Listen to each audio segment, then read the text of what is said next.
terjadi bagi keluarga kami, bagi gereja kami, bagi Indonesia Tuhan.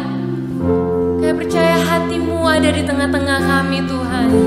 Dimanapun kami berada hari ini, Roh Kudus Engkau bekerja tidak terbatas oleh ruang dan waktu Tuhan. Dan kami tidak mau membatasi pekerjaan Roh Kudus-Mu Tuhan di tengah-tengah kami.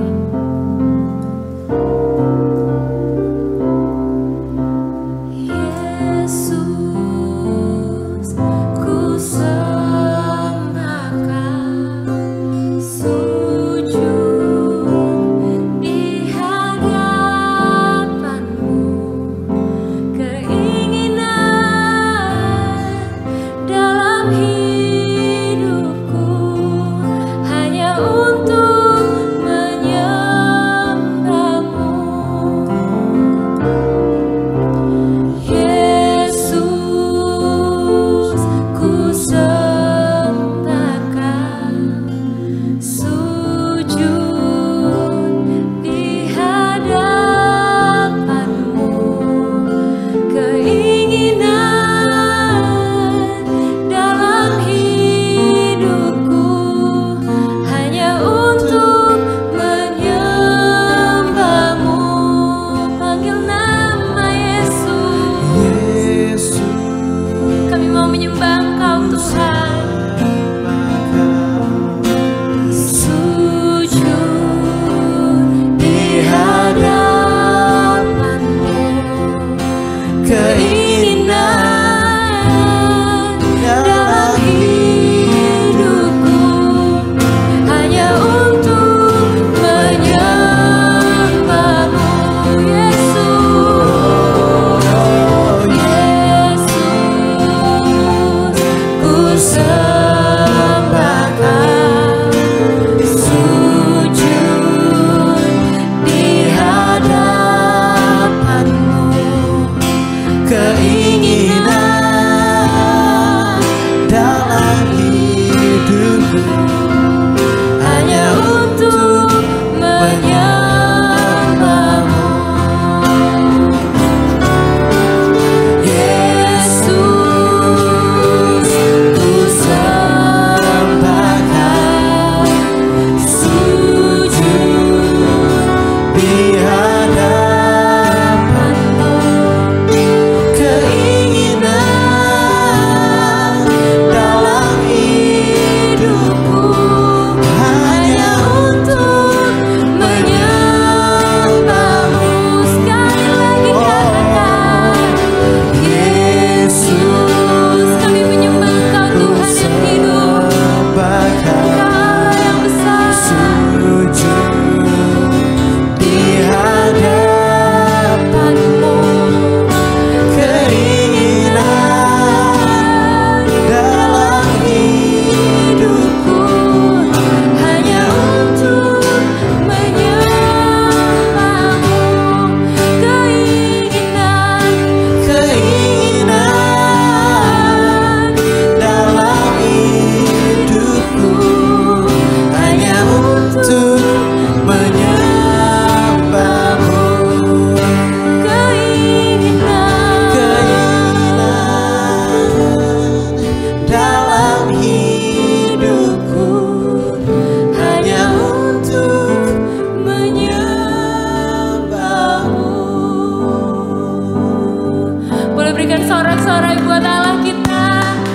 Katakan haleluya, haleluya. Ya benar Tuhan, ini adalah keinginan kami di hadapan Engkau. Kerinduan kami Tuhan, kalau kami boleh ada, kami rindu mempersembahkan waktu kami, hidup kami untuk menyenangkan Engkau, untuk menyembah Engkau Allah yang hidup. Terima kasih Tuhan untuk kesempatan yang Engkau masih berikan bagi kami. Terima kasih untuk kepercayaan-kepercayaan besar yang Engkau taruhkan bagi kami hari-hari ini Tuhan. Kami mau pakai untuk hormat kemuliaan nama-Mu Tuhan, biar hanya Engkau yang disenangkan. Dan siang hari ini kami mau duduk diam mendengarkan firman Tuhan, biar setiap kami yang ikut dalam ibadah online siang hari ini kami boleh diteguhkan lewat firman Tuhan yang akan kami dengarkan. Kami serahkan hamba firman Tuhan yang akan menyampaikan firman-Mu, hikmat dan kebijaksanaan dari-Mu senantiasa menyertai. Di dalam nama Tuhan Yesus Kristus, mari jemaat Tuhan yang siap untuk mendengarkan firman Tuhan sama-sama kita katakan, amin. Renungan Pagi Gereja Oikos Online. Sebelum Anda melakukan aktivitas lebih lanjut, ikutilah Renungan Pagi hari Senin, Rabu, dan Jumat jam 4.30 pagi di YouTube channel Gereja Oikos Online.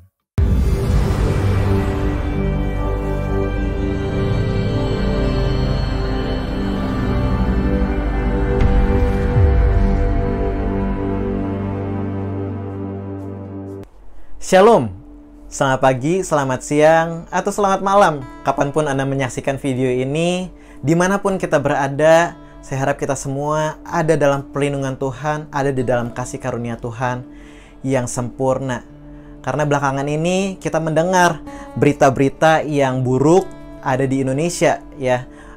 Berita internasional bahkan meliput Indonesia sebagai rekor kasus tertinggi harian, ya, di atas 40.000 selama beberapa hari belakangan ini, dan kasus all time high terus menerus kita lihat gitu ya. Dan walaupun sisi terangnya kita melihat juga ada banyak orang yang sembuh dan persentase kesembuhan juga masih tinggi, tetapi belakangan ini kita menyaksikan berita-berita yang buruk seperti seolah-olah badai menerjang Indonesia. Ya, dari segi ekonomi, dari segi kesehatan, dari segi spiritual, kita semua sedang mengalami badai. Ya, kalau orang-orang yang kerja mungkin sekarang lagi kesulitan, mungkin ada beberapa perusahaan yang harus tutup, harus force WFH gitu ya, work from home, dan begitu juga dengan restoran-restoran yang harus tutup. Saya dengar kalau tukang bakso menerima ada orang yang makan bakso bisa didenda sampai 5 juta rupiah. Dan saya juga dengar kalau kafe, restoran, begitu juga sama kalau ada orang yang duduk di dalam situ, maka bisa kena denda sampai 10 juta rupiah. Begitu juga dengan toko-toko harus ditutup, dan pemerintah sedang memaksimalkan program ini agar pergerakan atau pertumbuhan COVID-19 bisa mereda. Dan selama 1,5 tahun kita sudah mengalami berita-berita yang buruk, ya, berita-berita tentang COVID-19. Dari segi kesehatan kita melihat bahwa rumah sakit sekarang penuh di mana-mana.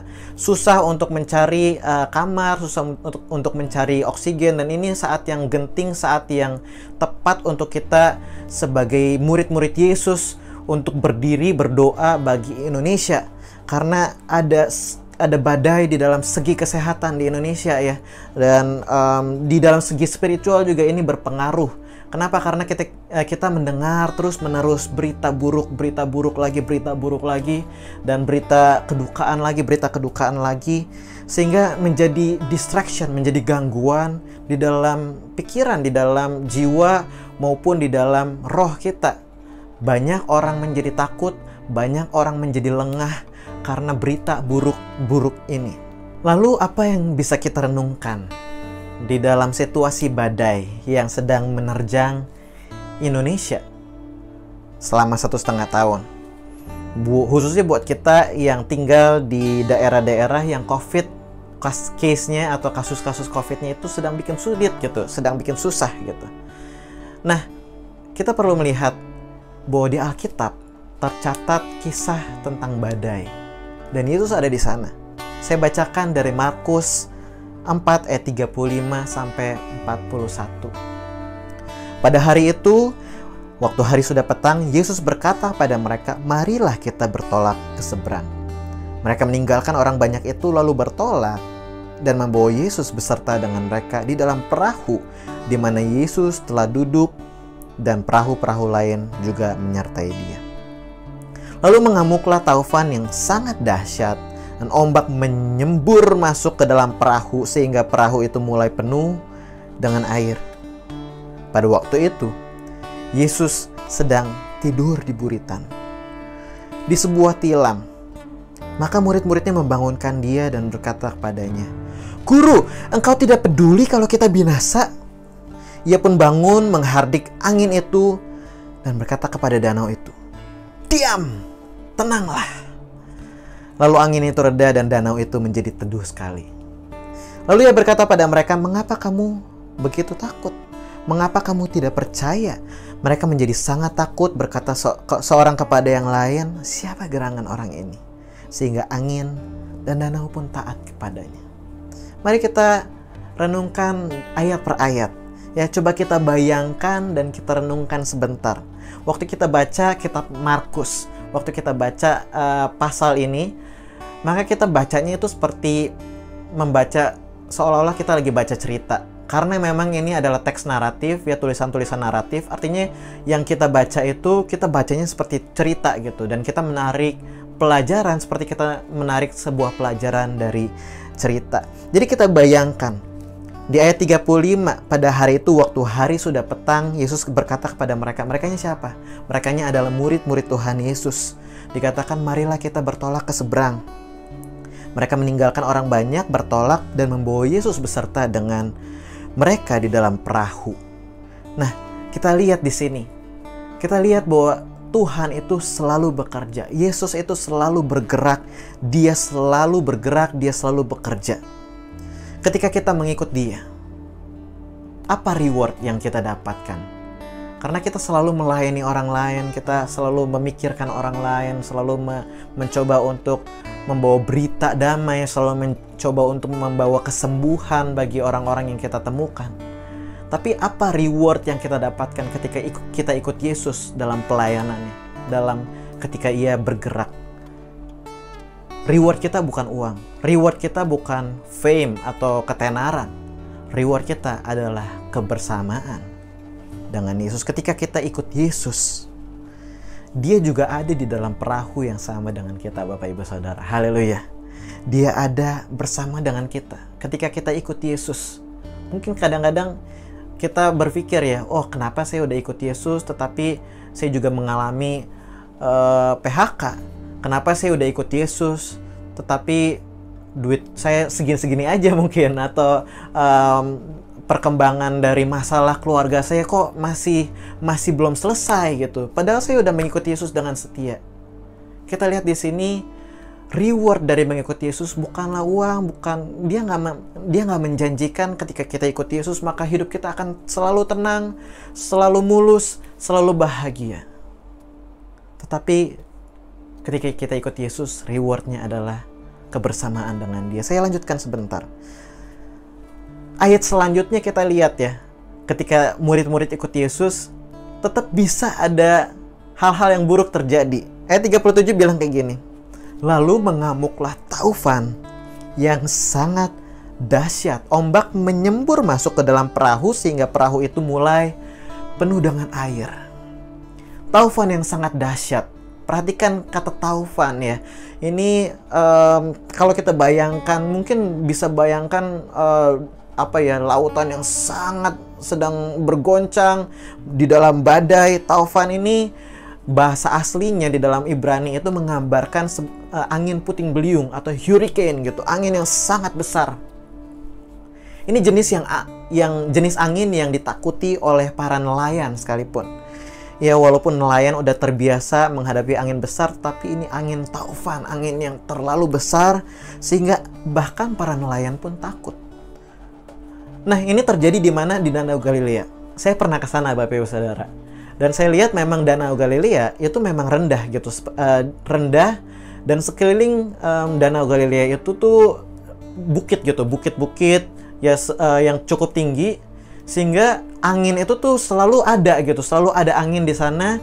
Dan sesekali memang saya dengar sesekali ada angin yang sangat dahsyat, angin yang sangat besar gitu, karena angin dari kiri, angin dari barat, misalnya angin dari barat dan angin dari timur sama-sama ketemu, sehingga itu menjadi angin yang sangat dahsyat, menjadi badai di tengah Danau Galilea. Ombak yang terjadi ketika badai itu bisa setinggi 10 kaki atau 3 meter. Bayangkan perahu yang dipakai oleh Tuhan Yesus itu pernah dilihat, pernah ketemu lagi nih belakangan ini, mungkin 10 atau 20 tahun yang lalu, mulai ketemu lagi itu perahu yang hanya muat untuk 15 orang. Itu perahu yang mirip-mirip sama dipakai sama Tuhan Yesus ketika itu. Ini perahu yang cuma bisa 15 orang, maaf. 15 orang. Jadi bayangkan ombak sebesar rumah, ombak sebesar kontainer gitu, menabrak perahu yang hanya muat 15 orang. Betapa takutnya mereka. Taufan yang sangat dahsyat ini juga digambarkan sebetulnya bikin kita jadi ingat lagi sama kisah Yunus. Yunus 1 ayat 4. Dibilang kayak gini, tetapi Tuhan menurunkan angin ribut, lalu terjadilah badai besar, sehingga kapal itu hampir-hampir terpukul hancur. Ayat 5, awak kapal menjadi takut, masing-masing berteriak kepada Allahnya, dan mereka membuang ke laut segala muatan kapal itu untuk meringankannya. Tetapi Yunus telah turun ke dalam ruang kapal yang paling bawah, berbaring di situ, lalu tidur dengan nyenyak. Lihat, ini angin taufan yang sama nih. Angin taufan yang mirip-mirip ini bikin nelayan takut, dan ketika orang takut tuh mereka menjadi panik gitu kan. Pernah nggak saudara ngelihat orang yang takut ya? Saking takutnya sampai dia doa. Biasanya ini terjadi di turbulensi pesawat ya, ketika lagi pesawat lagi turbulensi seperti kayak gini gitu ya. Orang-orang harus pakai seat belt ya. Orang-orang waktu di dalam turbulensi itu mulai berdoa saking takutnya.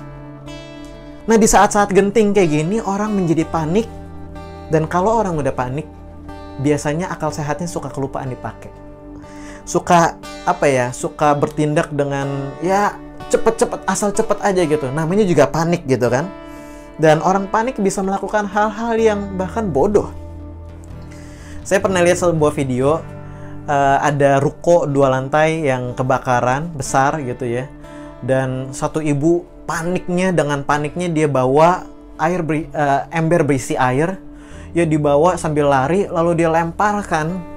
Tetapi masalahnya dia kurang deket sama rumah tersebut, sama ruko tersebut, sehingga yang kena siraman air itu bukan rumah tetapi orang pemadam kebakaran. Nah, kita lihat di sini ada kebodohan karena kepanikan yang terjadi gitu. Orang yang panik melakukan hal-hal yang ekstrim, namanya juga panik gitu kan. Dan tetapi itulah yang dilakukan oleh orang-orang yang panik. Tetapi beda sama Tuhan Yesus. Dicatat, Yesus juga tidur di dalam badai.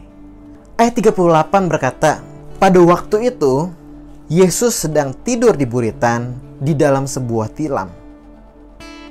Maka, murid-muridnya membangunkan dia dan berkata kepadanya, Guru, engkau tidak peduli kalau kita binasa? Lucu ya? Di seluruh Alkitab, kayaknya nggak pernah tuh tercatat Tuhan Yesus lagi tidur gitu ya. Tetapi ini satu-satunya ayat yang mencatat Tuhan Yesus lagi tidur. Ironisnya atau lucunya, Yesus tidur di dalam badai yang besar. Gila. Menandakan betapa Yesus sangat percaya, sangat tenang karena dia percaya kepada Allah Bapa. Dia nggak melakukan hal-hal yang bodoh, dia tenang. Dia punya kepercayaan yang penuh di dalam Tuhan. Ketika orang-orang lagi panik di sekitar Yesus, dia bisa tidur di dalam badai. Luar biasa Bapak Ibu. Tetapi kita lihat di sisi yang lain, orang-orang di sekitar Tuhan Yesus, murid-muridnya sedang panik, sangat panik, dan di dalam kepanikan mereka melakukan hal yang bodoh. Ya, mereka ngomong sama Tuhan Yesus, membangunkan Tuhan Yesus dengan kasar. Bilang, Guru, engkau tidak peduli kalau kita binasa. Kata-kata orang panik nih. Ini kata-kata orang yang lagi desperate, lagi frustasi, nggak tahu mau ngapain lagi, sehingga guru yang sangat dihormati sekalipun bisa dibentak seperti itu. Tetapi kita lihat respon Tuhan Yesus. Dia nggak marah balik, dia nggak ikutan panik. Yang terjadi di ayat 39 dikatakan seperti ini, ia pun bangun, menghardik angin itu dan berkata kepada danau itu, diam, tenanglah. Lalu angin itu reda dan danau itu menjadi teduh sekali. Perkataan Tuhan Yesus, diam, tenanglah. Ini bukan doa, ini bukan permohonan, tetapi perintah. Kita lihat ini Tuhan Yesus memakai otoritas, berotoritas sekali, dan dia memerintahkan danau untuk tenang. Lucu, biasanya diam, tenanglah ini kalau di bahasa Yunani-nya gitu ya, mirip sama kata-kata yang dipakai Tuhan Yesus ketika dia mengusir setan. Diam, tenanglah. Seolah-olah Yesus tuh lagi berkata atau memerintahkan seorang pribadi. Dan waktu dia memerintahkan pribadi ini, danau dan angin itu langsung tunduk kepada perkataan Tuhan Yesus. Angin langsung reda. Seketika itu juga alam taat kepada perintah Yesus. Kenapa? Karena kita percaya dia adalah Allah yang berkuasa. Dia udah pernah tuh melakukan hal yang sama, hal yang mirip-mirip, bahkan lebih besar. Kita lihat sebagai Tuhan pencipta langit dan bumi, dia membawa keteraturan di dalam kekacauan. Ayatnya di mana? Kita lihat pertama kali di kitab awal-awal, di kitab Kejadian. Kita lihat kitab Kejadian 1 ayat 2. Dikatakan seperti ini, bumi belum berbentuk dan kosong, gelap gulita menutupi samudera raya, roh Allah melayang-layang di atas permukaan air. Bumi belum berbentuk. Ini bahasa Ibrani-nya mirip, adalah menggambarkan chaos gitu, kekacauan. Lalu Tuhan berfirman, dan Tuhan ada di sana. He brings order in chaos. Dia membawa keteraturan ketika semuanya sedang kacau. Nah, nggak ada pribadi lain yang dapat membawa keteraturan di dalam alam, di dalam kekacauan yang disebabkan oleh alam gitu. Nggak ada pribadi yang lain yang bisa membawa keteraturan itu kecuali Tuhan Yesus, Tuhan kita. Tuhan Yesus melakukan hal yang hanya Dia bisa lakukan. Dan murid-murid saat itu tuh mereka belum tahu bahwa Yesus adalah Tuhan. Mereka ikut Yesus karena Yesus adalah guru, ya, seperti seorang rabi, seperti seorang murid yang mengikuti seorang rabi gitu ya. Jadi mereka kaget gitu. Dan seketika itu mereka recognize, mereka mengenali, oh ternyata ini adalah lebih dari seorang pribadi guru. Mereka melihat hadirat Tuhan di dalam Yesus. Ayat 40 dibilang seperti ini. Lalu Ia berkata kepada mereka, Tuhan Yesus berkata kepada murid-muridnya, dikatakan seperti ini. Mengapa kamu begitu takut?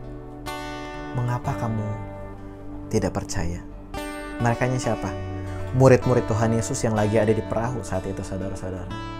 Murid-murid Tuhan Yesus yang baru aja ngelihat sebuah perbuatan supranatural, sebuah event yang aneh tapi nyata. Murid-murid yang mengikuti Yesus, dia melihat ini gurunya nih melakukan hal yang hanya Tuhan bisa lakukan. Tetapi Tuhan Yesus berkata kepada mereka, kepada murid-murid, mengapa kamu takut? Ingat sekali lagi ketika kita menemukan ya ayat yang bilang, oh Tuhan Yesus berkata kepada murid-murid, itu selalu berkata kepada kita juga sebagai murid Kristus. Kita semua adalah murid Kristus, dan ketika Tuhan berkata kepada murid-murid yang ada di Alkitab situ, dia sebetulnya juga berkata kepada kita sebagai murid-murid Kristus masa kini. Kita lihat bahwa Markus sebetulnya ditulis pertama kali untuk murid-murid yang sedang ada di Roma. Ketika Markus ini ditulis, tujuan penulisannya atau yang menerima surat kitab Injil kitab Injil Markus ini murid-murid yang berjemaat di Roma, dan Roma itu kala itu sedang dikelilingi oleh orang-orang penyembah berhala, ya, mereka yang nggak percaya Tuhan, ya. Tetapi beberapa tahun setelah itu murid-murid Kristus atau orang-orang Kristen mulai disiksa oleh Kaisar Nero. ya disiksa, mereka dibantai, mereka dibakar, dan dijadikan makanan singa. Betapa kejamnya waktu itu Kaisar Nero terhadap orang-orang Kristen, sehingga orang-orang Kristen jadi sangat takut. Nah, ketika itu mereka baca kitab Markus ini, dan seolah-olah Tuhan Yesus sedang ngomong sama murid-murid Kristus di Roma waktu itu, kenapa kamu takut? Kenapa kamu nggak percaya? Bapak Ibu, bukankah ini hal yang sedang kita alamin? Banyak dari kita sedang mengalami ketakutan. Ketakutan akan masa depan, ketakutan akan kesehatan, ketakutan akan virus, ketakutan akan bangkrut. Tetapi ini yang Tuhan Yesus katakan kepada kita. Mengapa kamu takut? Mengapa kamu nggak percaya? Ini pertanyaan retoris, Bapak Ibu Saudara. Ini pertanyaan yang kita nggak perlu jawab kepada dia langsung, tapi jawabnya dalam hati. Sebetulnya ini seperti sebuah pernyataan bahwa Yesus lagi bilang, jangan takut, percayalah. Jangan takut, percayalah. As long as we are with Jesus, selama kita berada bersama dengan Yesus, kita aman. Kita aman di dalam lindungan Tuhan. As long as we are with Jesus.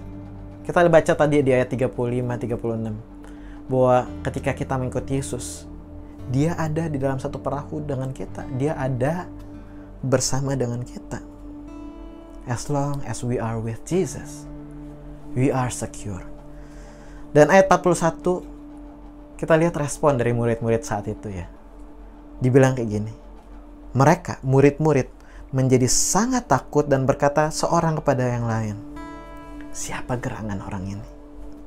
Sehingga angin dan danau pun taat kepadanya. Ini pertanyaan sebuah respon manusia gitu ya. Mereka baru aja ngelihat hal yang aneh tapi nyata. Seorang manusia bisa meredakan angin begitu saja, dan ini melakukan hal yang hanya Tuhan bisa lakukan. Siapa gerangan orang ini? Oh, let me tell you who this guy is. Biarkan saya kasih tahu siapa orang ini. Dia adalah Yesus Kristus, Tuhan kita. Dia adalah Allah yang berkuasa. Dia duduk di atas tahta memerintah. Dia adalah Alfa dan Omega. Dia adalah awal dan akhir. Dia sangat amat berkuasa sehingga alam tunduk kepada perkataannya. How great is He? Betapa besar Dia. Betapa berkuasanya Allah kita. Haleluya. Jadi hari ini buat kita, murid-murid Tuhan Yesus yang sedang baca bareng-bareng Markus 4 ini, Yesus sekali lagi bertanya kepada kita hal yang sama. Mengapa kamu takut? Mengapa kamu tidak percaya? Bapak Ibu, Yesus sedang memanggil kita untuk percaya 100% kepadanya. Untuk kita bisa tenang di dalam kekacauan. Kekacauan membuat orang-orang menjadi panik. Tetapi kita bisa menemukan ketenangan ketika kita percaya 100% kepada Tuhan. Ketika kita bisa mempercayakan hidup kita 100% kepada Dia, Allah pencipta langit dan bumi. Ketika kita mempercayakan 100% masa depan kita kepada Tuhan Yesus. Ketika kita mempercayakan 100% keluarga kita kepada Dia, kita dapat menemukan ketenangan. Dan saya ingat ketika almarhum Pastor Radityo Olowan di dalam khotbah terakhirnya, dia berkata bahwa kalaupun dia kena COVID, dia nggak takut. Karena semua yang dia punya adalah milik Tuhan. Keluarganya, pelayanannya adalah milik Tuhan. Dan hari ini menjadi pengingat buat kita. Apakah kita sudah mempercayakan hidup kita 100% kepada Tuhan? Apakah kita sudah menganggap harta yang kita punya, pekerjaan yang kita punya, itu adalah dari Tuhan dan milik Tuhan? Apakah kita sudah mempercayakan Tuhan pelayanan kita? dan menganggap apapun yang kita, pelayanan yang kita lakukan adalah milik Tuhan, adalah untuk Tuhan. Dan sekali lagi, apakah kita sudah mempercayakan hidup kita 100% kepada Tuhan? Karena kalau kita udah mempercayakan 100% hidup kita ke hadapan Tuhan, kepada Tuhan, maka kita percaya hidup kita sendiri adalah milik Tuhan. Dia boleh ambil kapanpun Dia mau. Jadi hari ini Tuhan Yesus memanggil kita untuk sekali lagi percaya kepadanya. Percaya kepadanya 100%. Percayakan hidup kita kepada Tuhan. Percayakan keluarga kita kepada Tuhan. Percayakan pekerjaan kita ke hadapan Tuhan. Dan percayakan masa depan kita kepada Tuhan. Maka kita bisa temukan ketenangan. Jadi mari kita tetap semangat. Mari kita jangan takut. Tapi juga kita bertindak dengan hati-hati gitu ya. Mari kita mendekat kepada Yesus karena Dia in control.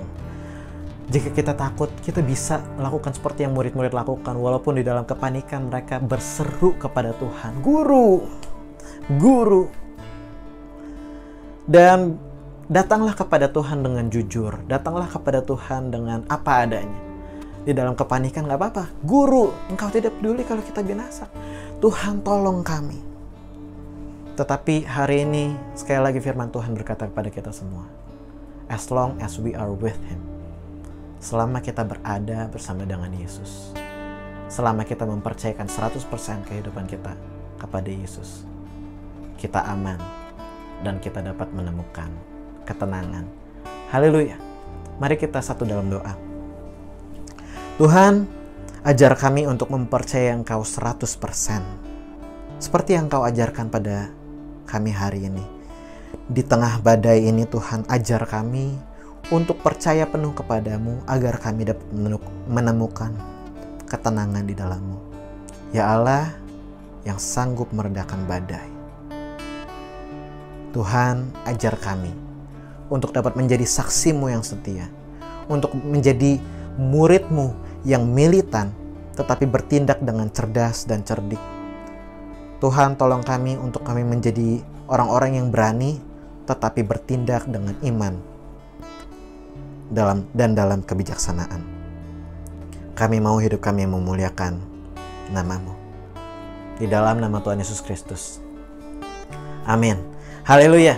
Terima kasih buat Bapak Ibu Saudara yang sudah menonton video ini, video khotbah ini dari awal sampai akhir. Dan saya berdoa Tuhan Roh Kudus terus memberikan kita penghiburan, memberikan kita ketenangan dalam kita menghadapi hidup kita sehari-hari. Jadi di akhir kata, stay safe, ya, stay healthy, terus jaga kesehatan, jaga protokol kesehatan juga, dan tapi tetap percaya bahwa Tuhan menyertai kita. Shalom, Tuhan Yesus memberkati kita semua. Yesus, ku